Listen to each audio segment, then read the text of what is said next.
أعوذ بالله من الشيطان الرجيم بسم الله الرحمن الرحيم. அஸ்ஸலாமு அலைக்கும் வரஹ்மத்துல்லாஹி பரகாத்துஹு. உஸ்வத்துன் ஹசனா இஸ்லாமிய மகளிர் கல்லூரியில் பேராசிரியாக பணிபுரியக்கூடிய அலிமா முர்ஷிதா உங்களுடன் 5 நிமிட மதரசாவிலிருந்து ஒரு சிறிய தகவலை பகிர்ந்து கொள்கிறேன். ஆரம்பமாக இஸ்லாமிய வரலாறு. தீன் முழுமையானது. அன்னலாரின் இறுதி ஹஜ்ஜின் போது அரஃபா மைதானத்தில் வெள்ளிக்கிழமையன்று அசருக்கு பிறகு 1,00,000க்கும் மேலான சஹாபாக்களின் மத்தியில் குர்ஆனின் வசனம் அருளப்பட்டது. வஹீயின் சுமை தாங்க முடியாமல் அன்னலார் அமர்ந்திருந்த ஒட்டகம் உட்கார்ந்து விட்டது. அந்த வசனத்தில் அல்லாஹ் தஆலா, நான் இன்று உங்களுக்காக இஸ்லாமிய மார்க்கத்தை பரிபூரணமாக ஆக்கிவிட்டேன், எனது அருட்கொடைகளை உங்களுக்கு நிரப்பமாக்கி தந்துள்ளேன், மேலும் தீனுல் இஸ்லாமை உங்களில் நிரந்தர மார்க்கமாக அங்கீகரித்துள்ளேன் என்ற நற்செய்தியை அறிவித்துள்ளான். இதன் மூலம் மறுமை நாள் வரை வரக்கூடிய மனித சந்ததியினருக்கு வழிகாட்டி இம்மையிலும் மறுமையிலும் வெற்றிக்கு காரணமாக அமையக்கூடியது இஸ்லாம் மட்டுமே என்ற உண்மை புலனாகிறது. இதை தவிர உலகின் வேறு எந்த மதங்களிலும் வெற்றியும் ஈடேற்றமும் கிடைக்கும் என்றோ அவற்றை அல்லாஹ் அங்கீகரித்துள்ளான் என்றோ எங்கும் எதிலும் சொல்லப்படவில்லை. இஸ்லாம் இறுதி மார்க்கம், அன்னலார் இறுதி நபி, இனி எந்த நபியும் வரப்போவதில்லை. இரண்டாவதாக அல்லாஹ்வின் ஆற்றல், பற்களின் ஆக்கம். பற்களின் அமைப்பு சற்று கூர்ந்து கவனியுங்கள். அல்லாஹ் தஆலா இந்த 32 துண்டுகளை எவ்வளவு அழகாக முத்துச்சரம் போன்று நேர்த்தியாக கோர்த்துள்ளான். இவற்றால் நாம் பொருட்களை கடித்து உடைத்து மென்று அரைத்து விழுங்குகிறோம். இதில் அல்லாஹ்வின் ஆற்றலும் ஞானமும் என்னவெனில், பற்களை ஒரே எலும்பாக படைத்து வாயில் பொருத்தாமல் 32 துண்டுகளாக அமைத்துள்ளான். ஒரு பல் கெட்டாலும் மற்றவைகள் எல்லாம் நாம் பயனடைய முடியும். ஒரே எலும்பை பல்லாக அமைத்திருந்தால் இது சாத்தியமில்லை.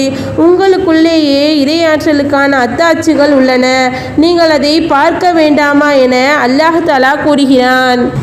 மூன்றாவதாக ஒரு ஃபர்லை பற்றி தன் குடும்பத்தாரை தொலை ஏவுதல். அல்லாஹ் தஆலா கூறுகிறான், நபியே, குடும்பத்தினரை தொழுகையை கொண்டு ஏவுவீராக, இன்னும் அதன் மீது நீரும் நிலைத்திருப்பீராக.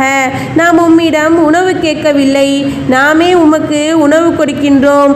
நல்ல முடிவு இறையச்சத்திற்கே. நான்காவதாக ஒரு சுன்னத்தை பற்றி விடை பெறுகையில் கைலாகு. நபியவர்கள் யாரையாவது வழி அனுப்பினால் அப்போது அவருடன் கைலாகு முசாஃபஹா செய்வார்கள். அவர் கையை விலக்கிக் கொள்ளும் வரை அன்னலார் கைலாகு செய்த நிலையிலேயே இருப்பார்கள். ஐந்தாவதாக ஒரு முக்கிய அமலின் சிறப்பு. சுவனத்திற்குரியோர் தற்பெருமை, மோசடி, கடன் ஆகிய இல்லாத நிலையில் மரணிப்பவர் சுவனம் செல்வார் என நபியவர்கள் கூறினார்கள். ஆறாவதாக ஒரு பாவத்தை பற்றி பொருளிலுள்ள குறையை மறைத்து விற்பனை. ஒரு முஸ்லிம் இன்னொரு முஸ்லிமின் சகோதரராவார். ஆகவே தமது சகோதரரிடம் குறையுள்ள ஒரு பொருளை அதன் குறையை மறைத்து விற்பனை செய்வது தகாத செயலாகும் என நபியவர்கள் கூறினார்கள். ஏழாவதாக உலகத்தை பற்றி உலகப் பற்றற்றுதல்.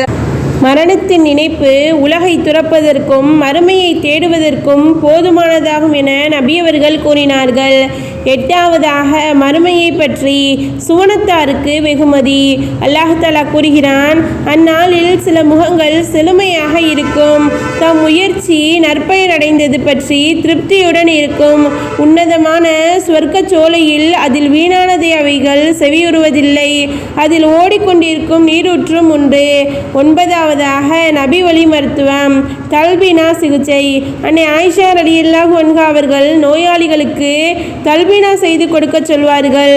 மேலும் தல்பினா நோயாளியின் மனதை அமைதிப்படுத்துகிறது, கவலையை மறக்கடிக்கிறது என நபி அவர்கள் கூறினார்கள்.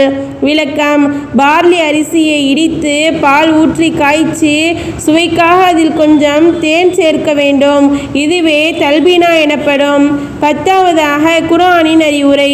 அல்லாஹ் தஆலா கூறுகிறான், இறை விசுவாசிகளே, அல்லாஹ்வுக்கு அஞ்சிக் கொள்ளுங்கள், மேலும் ஒவ்வொருவரும் நாளைக்காக தான் முற்படுத்தி வைத்திருப்பதை பார்த்து கொள்ளட்டும். இன்னும் நீங்கள் அல்லாஹ்வை அஞ்சிக் கொள்ளுங்கள், நீங்கள் செய்பவற்றை அல்லாஹ் நன்கு அறிபவன். அல்ஹம்துலில்லாஹ். அஸ்ஸலாமு அலைக்கும் வரஹ்மத்துல்லாஹி பரகாத்துஹு.